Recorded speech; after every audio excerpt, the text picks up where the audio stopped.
Facing an impeachment inquiry, President Trump chose Minneapolis as his first public campaign stop.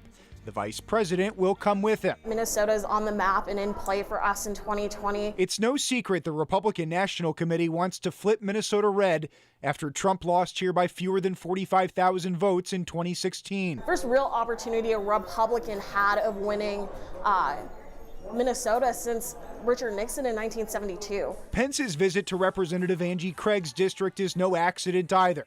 Across the country, Republicans are targeting House seats held by Democrats in congressional districts where Trump won. I'd be happy to sit down with the administration and the vice president while they're here and work together on these issues that are so important to Minnesotans. The VP's visit to Craig's district comes after the RNC spent almost $330,000 on attack ads in the Twin Cities market, including KARE 11, according to FCC filings. Craig broke her promise.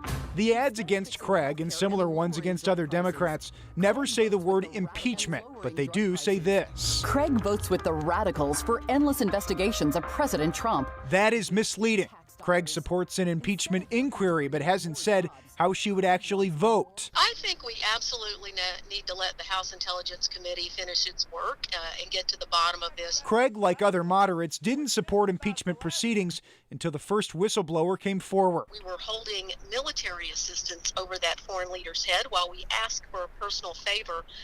That's when I stepped out and said, look, there needs to be an inquiry. In his visit to the 2nd Congressional District in Minnesota, the vice president will visit a construction sign shop in Lakeville named Safety Signs. Representative Craig told me today over the phone that she hopes the administration also takes some time to meet with family farmers who she says are being hurt by the ongoing trade war. Back to you.